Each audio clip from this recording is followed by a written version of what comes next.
All right, so let's take a look at this problem. Again, we're working with a function like the previous problem.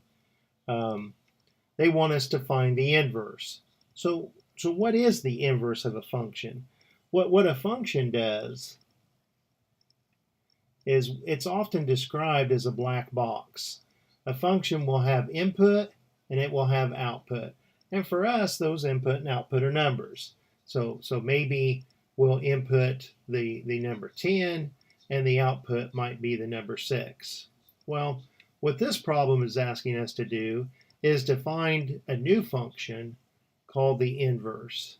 And that you can see in the answers here that the notation they use is this little superscript of a -1. So that's not an exponent. Students often, the first time they see that, think that it means f raised to the negative first power, and it does not. It's just its name. So you can, like I say, think of it as its title. And what it does is it's related to this first function, and it undoes what f did. So if we give this inverse the output of f, this 6, it's going to turn around and give us back our original number 10. It will undo what's going on. So that's what we're trying to figure out here. They're telling us that this function, the equation, is x minus 4. What we want to do is find the equation for f inverse. There is a technique that you can do that will always work, even when the equation is more complicated than this. We write it down, and typically we write it down without using the function notation.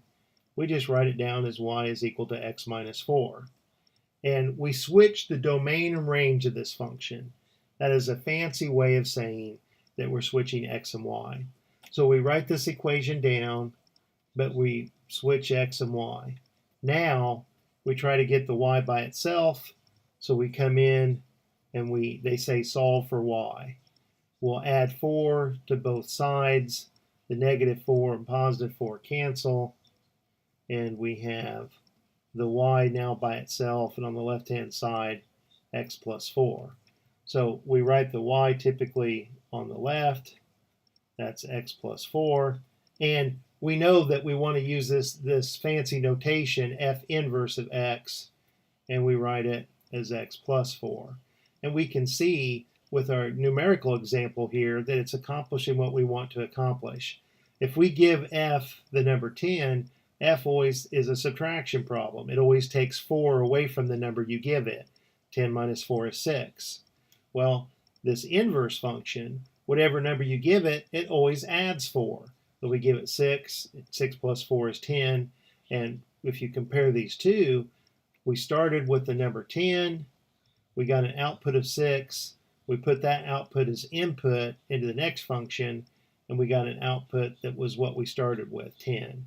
So here's our answer, and among those choices, that is choice A. So I hope that helps, and I will talk to you later.